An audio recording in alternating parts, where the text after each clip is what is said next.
is Joshy Blogs. We're playing A Witcher's Daydream, and Yu's grandmother, Yumeko, is telling the story of how she first met his grandfather, Yu's grandfather, her husband. So yes, they're at the shrine, and she went up to ring the bell and offer her prayers to the god. I was wearing a new kimono and a soft, gauzy shawl that was brand new. I thought I looked very fine, and I wouldn't stop preening. My mother told me I'd be struck with misfortune if I continued being so vain, and she was right. My mother had tremendous foresight, but she didn't know that this would also be the luckiest day of my life. My shawl got caught in a sudden breeze, and it drifted away from me. I tried to get it back, but I wasn't fast enough. I couldn't reach it in time. I was sure my lovely new shawl was gone forever, until he caught it for me. You mean grandfather? My grandmother nods her head, a small smile on her face. That's right. That sounds very romantic. It was. I was quite taken with him. My grandmother smiles fondly, her fingertips tracing the rim of her teacup. I wish I could go back to the Jinguji shrine. Yukinari might be gone now, but I feel closer to him there than anywhere else. I can still remember how my heart fluttered when he handed me my shawl, and our fingers brushed for the very first time. It was so long ago, but it feels as though it was only yesterday. Then why don't you go back there? It'll be New Year's in a few days. You can relive your old memories. Oh no, I'm too old, and it's cold, and there are too many stairs. I couldn't go there now. I could help you. You could lean on my shoulders, and I'll escort you up the stairs. I don't mind. That's a sweet offer, dear, but in the weather, I think not. We'd both slip and break our necks.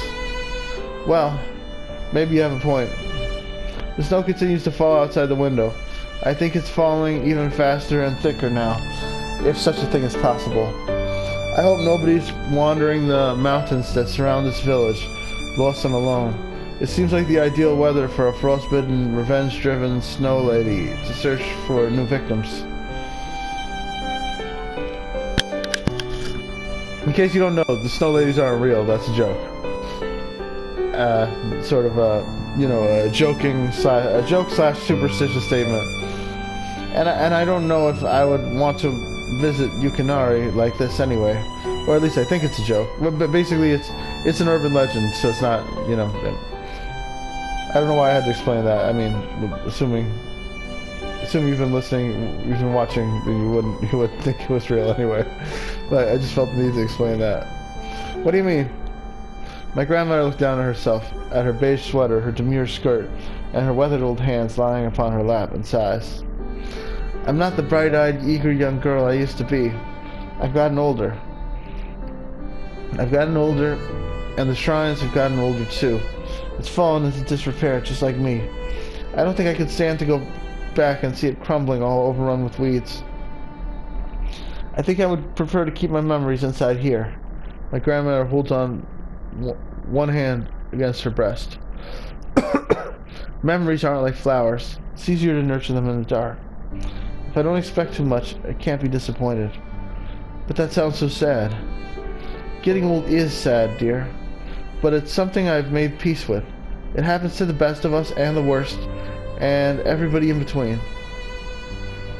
And that concludes our interview with the lovely Palette Princess. We hope you enjoyed yourselves, but don't switch over yet. We have another treat in store. That's right. It's the brand new up-and-coming idol group formed by Sanix called... But I never get to discover what Sanix's new idol group is called, because at that moment, the TV shorts out. The screen flickers, then turns a series of peculiar colors. It cycles through strawberry, lemon, and blue Hawaii before it cuts out entirely, eaten up by a full screen of squirming maggot-like static. Maggot-like, yes. There's snow inside this TV screen. I don't think he means literal snow. Oh dear. My grandmother tuts and shakes her head. All this snow must have knocked down the television aerial. It happened last year too. How long does it take to fix it? As long as it takes for a repairman to come out here. Last time this happened, it took weeks. Weeks. And that was after Yukinari phoned them a dozen times. He could be quite insistent when he wanted to. I can imagine. I can still remember my grandfather's loud and booming voice as he called to me to the kitchen to fetch my freshly cut slice of watermelon. If it took a man like grandfather to get results, I can't imagine my grandmother will be more successful. Oh well, I don't watch TV anyway. Then how do you fill the time? I can't imagine there's much to do around here, not now. Grandpa's. Oh, I find ways like cooking, and there's housework to be done, but my back hasn't quite been up to it lately, I'll admit. And when that loses its appeal, I can always read. Do you read a lot? Oh yes, I've always loved reading. There's so many books I've wanted to get when I was younger, but I never had the time. My grandmother smiles wistfully. Now I have all the time in the world, but my eyesight's so bad I can't focus for more than 10 minutes at a time. It's always one thing or another. I echoed one of Dad's commonly used phrases, and grandmother laughs. That's what Yukinari always said. Dad says it too. Well, it's true. It is always one thing or another. You just have to take the good with the bad. I've had a lot to be thankful for in my life. Like meeting Grandpa. Yes, that's another one of my favorite pastimes, reliving our first encounter at the shrine. With the shawl, when he caught it, my heart skipped a beat. I would have been taken with Yukinari in any case, because he was so tall and distinguished. But when he caught the shawl, it seemed like destiny somehow. It was as though the gods at the shrine had taken charge of the wind to ensure that we would meet that night. Oh my. My grandmother smiled sheepishly. It sounds so sentimental when I recount that. I think it sounds nice, like something from a movie. I've always thought that too. It could be a scenario from an Ozu film. I bet Otoko would laugh it up. It does sound like the kind of thing she'd be interested in, doesn't it? Sadly, I don't think I can retell it in a way that she would find compelling. Why not?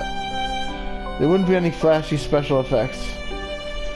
And it wouldn't star Takizawa Hideaki. Who's that? An actor, Otoko loves him. She used to keep a photo of him inside her purse. Well, girls will be girls, won't they? I used to be quite smitten with Ikeburo Ryo when I was a young girl myself. My grandmother starts laughing, her face creasing up with mirth, and I can't help but join her. I can't remember the last time I bonded with my grandmother like this. I tried to do the laughter, but I just wasn't up for it. I wasn't. Now I'm laughing. I'm laughing at myself being unable to laugh. But yeah, I didn't find it funny, so I didn't laugh. I don't think I've ever bonded with my grandmother like this. The smell of green tea drifts through the room. It seems to permeate the wooden rafters and the tatami. I was gonna try to laugh and be like, ha ha ha ha, but I was like, let me not do that. The tatami mask, you can just imagine them laughing instead. And I start laughing. Like, every time I try to fake laugh, I start laughing. Alright. Imbuing everything with a warm and homey aroma. I should just, like, if I want to laugh next time, I should just try to think about fake laughing, and then maybe that will, like, okay, let's see. And then she made a corny joke. Yeah, see, there you go. That's how you do it. You think about fake laughing and how stupid it would sound, and then you start really laughing. That's good. How many cups of green tea have my grandparents drunk, sitting together in this small, cozy living room? That's how movies always are, I suppose. They like reinventing things, making them beautiful. They cast the most handsome actors available and wring every last drop of drama out of events until they're nigh unbelievable. But that's what people want. Sometimes fantasies can be more comforting than reality. Is that really what you think?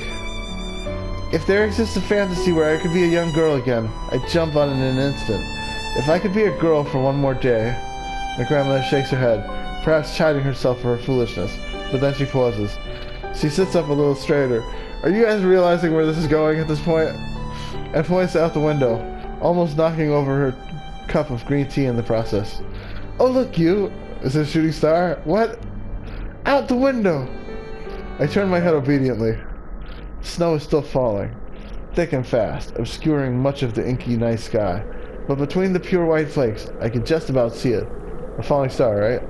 I just want to quit right now and see if it'll start me here. I bet it will. It's like every new screen is a save, right? I just want to figure these things out. I'm pretty sure every new screen is a save. Okay, loading. A Winter's Daydream. This does not make for an entertaining video, does it? But this is part of the game. It's like trying to figure out when the damn autosave happens, because there's no indication of when it's saving, and then if I don't figure it out, I won't know when it's safe for me to quit. I'm pretty sure every single new screen is like a save. Yep. I feel comfortable at this point. I'm not gonna do that again, because now I feel comfortable. Like I feel like I know how the saving works now. Okay, snow is still falling thick and fast, obscuring much of the inky night sky, but between the pure white flakes I can just about see it. The moon hanging majestically above our heads. And there, leaving a trail like a jet plane as it streaks across the night, is a star, a shooting star. I haven't seen any shooting stars in Tokyo. I hardly see any stars in Tokyo, full stop. The buildings are so tall, it's almost like they scare the stars away. You guys are seeing what's happening, right? Shooing them even higher up into the stratosphere. The sky is murkier and more mysterious when you live in a big city constantly bedecked with blinking lights. Out here in the middle of nowhere, my view of the night sky is unimpeded by any outside distractions. They call it light pollution, right? Not even the snow can mask it. Quickly, you should make a wish. A wish. That's right, I'll make a wish too. My grandmother closes her eyes, her eyelashes mat together. Like her gray wispy hair, my grandmother's eyelashes have also started to thin. They look like the plump, voluptuous bands of eyelashes that frame the eyes of the palette princess girls. What? That's a really weird observation, man. You're freaking me out right now. But thinking about it, those girls' eyelashes can't be au naturel. They're fakes. Otoko uses them too. I guess most guys wouldn't care about that. They might not even realize it. But when you have a fashionable little sister like Otoko, you learn about the tricks women use to amplify their own beauty whenever you want to or not. Speaking of Otoko, maybe I should wish for that. Yeah. I can't think of anything else I'd rather ask for. If there are gods out there, mischievous beings light as air, who conspired... Is he gonna wish his sister out of existence? Bring my grandparents together. To bring my parents... Oh, sorry. Mischievous beings light as air who conspired to bring my grandparents together all those decades ago. Then I can hope they hear my humble wish. I only have one. Kill Otoko? It's not gonna be that, is it? I hope... Oh, that's so nice. Okay, he didn't wish to destroy Otoko. I hope Otoko and I can get along better. Maybe they can make you evil, and then you and Otoko can bond over being evil together. I spent that night lying in a futon. I don't really think Otoko's evil. She's tough as hell. I spent that night lying in a futon my grandmother prepared for me in the guest room. Well, I call it a guest room, but it's more like a storage room, really, cluttered with various bits and pieces my grandparents have brought together over the course of their long lives. Now, of course, I don't know. I shouldn't give away what's going to happen, but you probably figured it out somewhat. There's a bookcase pushed to one side of the room, filled from the top to toe with paperbacks. I wonder if this is where my grandmother stores all the books she can't keep in her bedroom or the living room. When my grandmother said she was a voracious reader, she wasn't lying. The whole house is crammed with books ranging from the classics we students had to suffer through in high school. I'm looking at you, Saseki Natsume. I have no idea what that is. To modern tales penned by best-selling authors like Masato Kanai, Nonami Asa, Higashino Keigo, and many more I've never even heard of. I've never heard of them either. Like, I've never heard of those three.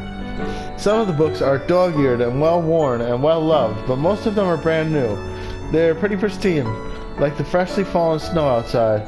Their pages are immaculate, the covers devoid of any wear and tear. The sight of those books, half hidden in the encroaching darkness, touches at something inside my breast. I'm not sure what it is exactly. Sympathy. There are so many books my grandmother wants to read. So many books she'll never get the time to read now.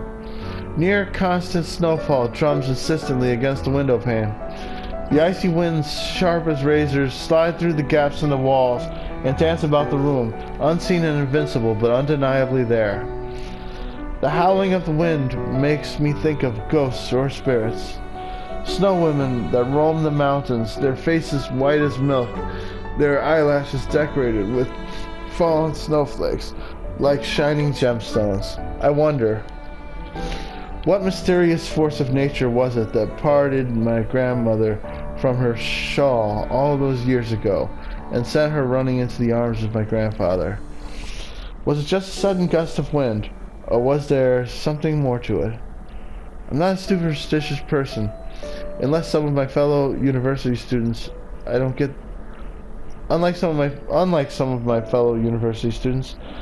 spend hours at night trawling the internet, searching for urban legends and conspiracy theories to get riled up about. I prefer to believe that things simply happen, and there's not always a reason for it, and that's just the way life is.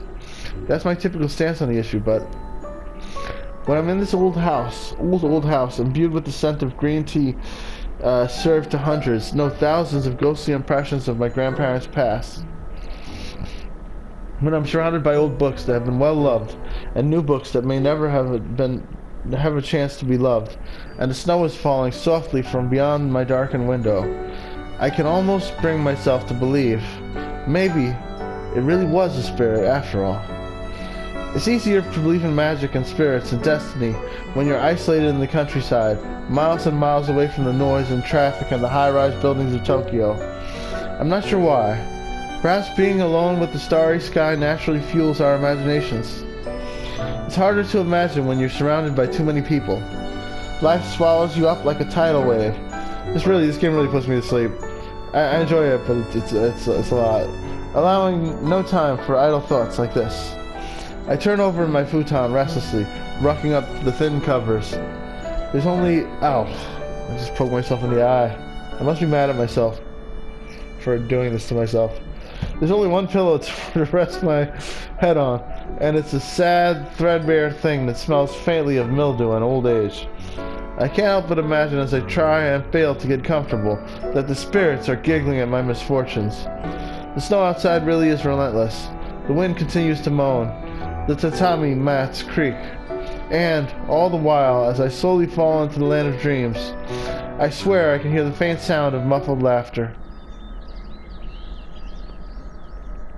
That was a lot. December 30th, Saturday, a winter's dream. I yawn and stretch my arms above my head. The joints in my elbows click. I don't know what time it is. There isn't a clock in the room. There's only a couple of bookcases and an old desk and my futon. The birds outside are twittering desperately, intent on boasting that, yes, despite the cold weather and all the falling snow, they're still alive and well. They survived. I almost feel like congratulating them.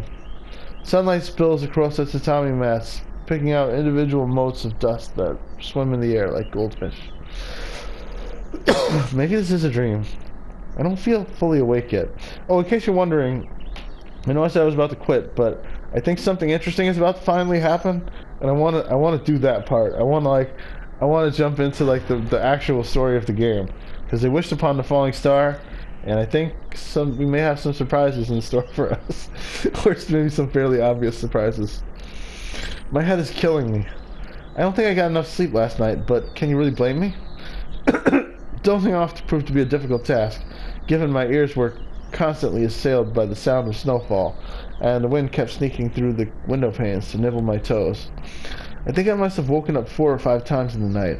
I was able to get back to sleep soon enough, with no small amount of shivering, but the disrupted experience has left me feeling groggy. I shake my head and slap my cheeks with the palms of my hands. I probably look like death. If Otoko could see me like this, my hair messed up and my skin shallow, she'd probably laugh at me. Then again, Otoko lasts no matter what I look like. As I sit there, the covers of my futon draped around my knees, something suddenly catches my attention. It's not the birds singing outside, or the dust in the air, or the subtle chill that clings to my skin, making me shiver. It's the smell of food. My grandmother must be cooking. My stomach starts to rumble like an old washing machine. I'm hungrier than I thought I was. I get to my feet and throw on my clothes, which are folded neatly by the side of my futon. I'm not the sort who strings things willy-nilly about the room, but particularly not when I'm a guest. That's more Otoko's thing. My toes curl against the tatami mats. They feel uncomfortably cool against my bare skin. Where did I put my socks? One of them was lying with the rest of my clothes, but the other seems to have disappeared. Was it spirited away in the night? You? My grandmother calls out to me, her muffled and indistinct, her voice muffled and indistinct through the walls. Are you coming for breakfast? My grandmother's not the kind of person who shouts. She's never had to. My grandfather's lungs were large enough for the pair of them. I guess after my grandfather's death, this was yet another mantle she had to don for herself. Perhaps that's why her voice sounds a little funny. She's been forced into a role she's not accustomed to. Or maybe I'm just overthinking things. I'm coming, just a second. Alright, dear, don't be here too long, though. I don't want your food to go cold. I'm making something nice. Hearty rice porridge to keep your strength up. I'm doing her voice differently because I think something's about to happen. Mom used to make me rice porridge whenever I got sick. It's a nice, nourishing meal that always reminds me of my childhood. Well, some people might say I'm still a child. I know my mother certainly thinks that. For all she babies me, though, I'm legally an adult now. Almost 20. But I'm still far, far younger than my grandmother. Or are you? And you? Yes? What is it? There's something I need to talk to you about. Well, I wonder what it could be. The snow hasn't caused any serious damage to her house, has it? I hope not. Or maybe since I'm here, my grandmother wants me to help her with the housework. Washing the dishes, sweeping the floor. That sounds fair. My grandfather always used to help her with that. My grandfather isn't here anymore. I managed to find my missing sock. It was tucked away beneath the bookcase, looking very sad and forlorn all by itself. The rogue sock secured in seconds, and I soon slide onto my frigid left foot. The task completed, I call out to my grandmother. Alright, I'm coming.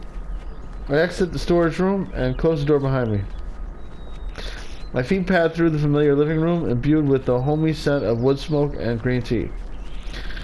The TV sits in the corner, the screen black like the water in the bottom of a well, and Lisette regards me reproachfully with her glassy blue eyes. With her high, haughty forehead and her pursed carmine lips, I swear it looks like she's judging me. Perhaps my rumpled hair, my clothes, which are the same ones I wore yesterday. Well, I'm not going to stand there and take Lisette's abuse. I stick my tongue out at the doll as I pass. What the hell does she know anyway? Then I pause, feeling foolish. Why am I trying to make enemies with a doll? No matter how lifelike she looks, she isn't really real. Being back home with Otoko must have made me paranoid. That, or I've been in the countryside for too long already. I hope I'm not going senile. Shaking my head, my fingers seize the indentation in the kitchen floor, and I pull. The door creaks as it slides to the right, revealing a very cozy scene indeed. A chopping board strewn with cut stems of the several spring onions. A bowl of rice porridge bubbling away on the stove. A young girl in a green sweater stirring the porridge with a ladle. Who is that? The girl turns her head when she hears the door open. She's even dyed her hair purple.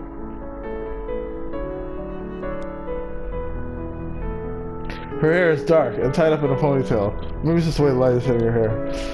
Her eyes are dark too, like chestnuts that have been roasted over an oven campfire. Don't get too into her, you. Her eyelashes are long and thick, and her lips are pursed like a doll's. Her limbs are slender, so are her fingers, which protrude elegantly from the sleeves of her oversized sweater, like a pianist's. Oh my god, calm down, you.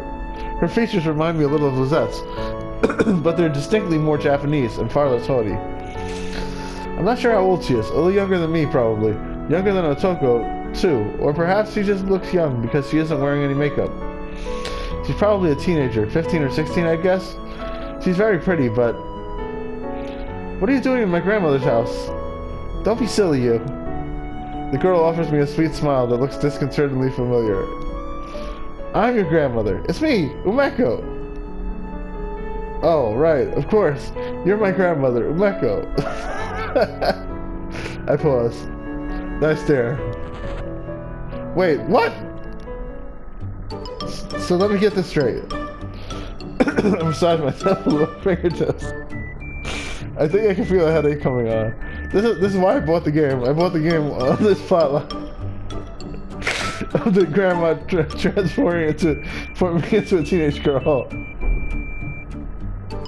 I'm just wondering how they would pull off this story. I think I can feel a headache coming on. So I'm gonna try and make it through this part, although I'm really tired, so we'll see how far I can get. We can talk all you want, dear, but you shouldn't neglect your rice porridge. It'll get cold. It'll go cold. Do you really think this is a sign for rice porridge? I think all problems can resolve with good warm food. That's what Yukinari always used to say. That's very sweet, but it is sweet, isn't it? Yukinari had quite the way with words, and he always used to praise my cooking. But I don't know if rice porridge will fix... I gesture at my grandmother. This. Whatever this is. I wish somebody would tell me, because I have no idea what's going on right now. I don't understand. What needs to be fixed exactly? Just look at yourself. Oh yes, that's what I wanted to talk to you about. I thought you might be surprised. Of course I'm surprised. Who wouldn't be surprised? My grandmother sucks on her teeth. The gesture seems a little out of sorts with her current appearance. I thought you might take it badly. How else did you think I'd take it? You raise a fair point. I must admit, I did think this was rather unusual when I woke up. You wake up in the body of a teenager, and your only reaction is, "My, this is unusual?" Well, yes, I certainly didn't expect it. Nothing like this has ever happened to me before. That's because stuff like this doesn't happen at all. Not ever. But it's happened now. Now your porridge, you should eat it. I open my mouth, but I soon realize I have nothing to say. All I can do is stare. My grandmother's rice porridge looks and smells delicious. It's comforting, homey, and invades my nostrils, reminding me that I haven't eaten since last night. No matter how hungry I am, however, I can't bring myself to take a bite. There are more pressing matters that need to be addressed. How do I know you're even my grandmother? Pardon me, dear. How do I know you're my grandmother? You could be some elaborate trick. There's no way this could be real. Oh dear, I see. Living in the city has made you rather more skeptical than you used to be. This has nothing to do with living in Tokyo. Anybody would be skeptical about this. Though this cute girl certainly sounds a lot like my grandmother, I can't marry her face up with that of the old woman's I've known for the last 19 years. Fair point. My grandmother hasn't changed so very much these last 2 decades. Her hair has looked a little grayer, her face a little saggier, her posture more hunched and crooked. This sudden transformation is way too much to take in. I can't wrap my head around it. The eyes are the same, almost. That is, if it actually happened. I suppose this is shocking, yes. But when you've lived for as long as I have, you learn to take these things in your stride. My whole life has been filled with lucky coincidences and fortunate happenstances. Happenstances. I fail to see why this should be any different. Like your first meeting with grandfather. That's right. The first time I met Yukinari, I looked very much like I do now, but my hair was loose and I was wearing a kimono. The kimono was decorated all over with flowers and it had long sweeping sleeves. You didn't tell me what kind of kimono you were wearing yesterday. No, well, I didn't think you'd be interested in the finer details. After all, You are a boy. I'm a man, actually. Sorry. I didn't want I didn't want to wound your pride. My kaname is much the same. Yeah, Dad's like that. He's so easygoing, but if you ever critique his driving, that sounds like my son, alright. Was he prideful when he was a young boy, too? Oh, yes. I distinctly remember him having a temper tantrum, because one of his teachers gave him a baby's book to read for a homework assignment. He thought the adventures of Momotaro were beneath him, and kicked up such a fuss. That was how he knocked over poor Lizette. I think it was an accident. He was lying in the living room, kicking his plump little legs against the floor, and well...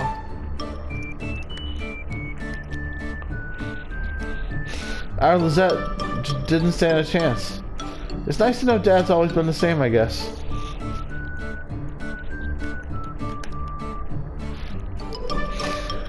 Quite.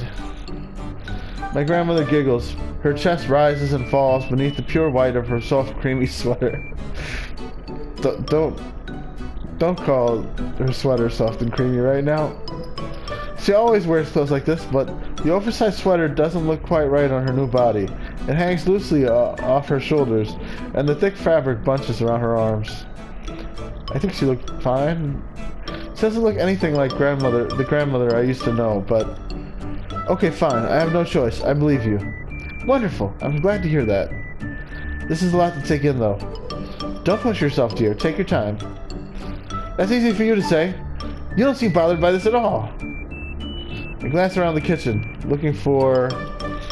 what exactly? I'm not sure. I wonder if anything else has decided to transform itself overnight. The rice cooker into a pumpkin, or the mugs into little white mice.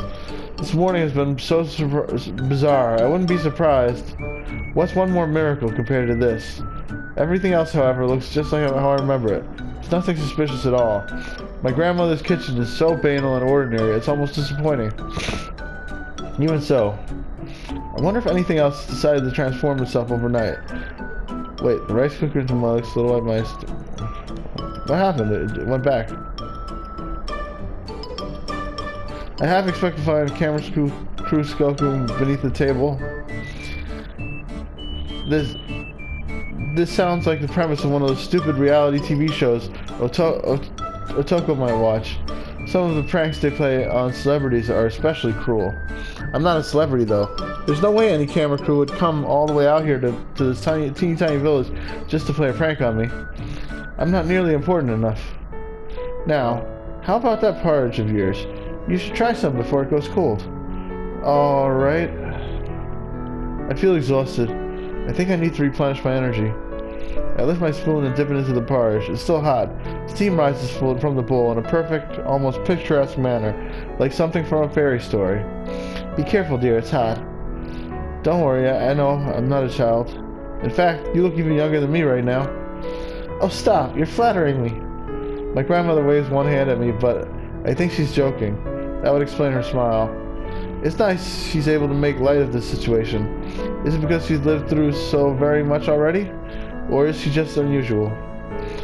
I always thought Grandma Meko was a little strange, ever since I was small. It seems my assessment was right. She's a peculiar woman, and her outlook on life is certainly unique, but... Her porridge really is delicious. The texture of porridge is thick and creamy, but there aren't any lumps, and it slides down my throat with ease. How is it? It's good, thanks a lot. It's no problem. I like when people enjoy my food. I always used to cook for Yukinari, but... well, that's in the past now. I shouldn't dwell on it. Not when you're here. A hostess shouldn't let herself think about more than things. As the seconds pass, I find it increasingly easier to overlay my grandmother's face onto this young girl's. Though they look different, their mannerisms are almost entirely the same. I feel myself relaxing, my defenses lowering, before I even realize it's happening. As unrealistic as it sounds, this girl rather, has to be my grandmother. Nobody else is this good of an actress. One question, however, remains, and it's a big one. As much as I'd like to ignore it, pondering the impossibility is going to make my head hurt. I can't, not that easily. Do you have any idea how this happened? That is quite the conundrum. I suppose I did wish on that shooting star last night. Do you think the deity answered your prayers? Maybe, maybe not. It's hard to make judgments about things we can't see. But I do wonder whether this isn't the result of a few rogue spirits playing a practical joke. Like the spirits that stole your shawl. The very same. I never could tell if meeting Yukinari was a chance encounter or ordained by fate. So maybe that's why the spirits have come to me. They don't want to underestimate their powers. Do you really believe in spirits? I don't think I have much of a choice now.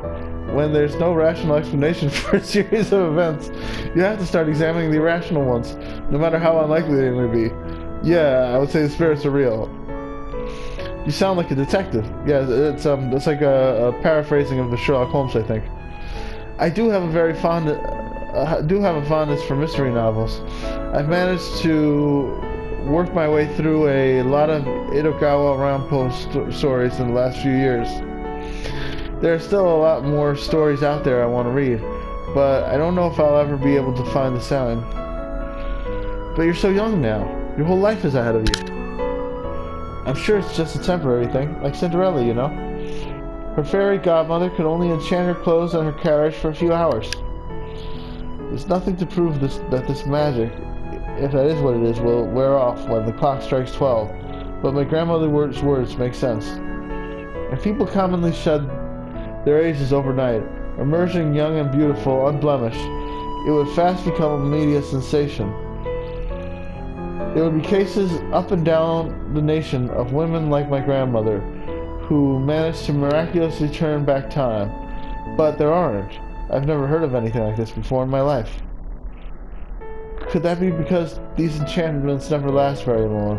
The closest you can get to permanent anti-aging in today's society is buying expensive creams and lotions or having surgery. But not even these are foolproof solutions. I'm just like, they really cover everything with these stuff, you know, like little things that you wouldn't think are necessary to put into the story. I feel like sometimes it'll just like go on, it'll like be a whole novel about the different possibilities of how she might have lost her age. Like, this reminds me of a novel where someone gets frozen in time in a lake, and be like, you don't have to do that. Everything is limited.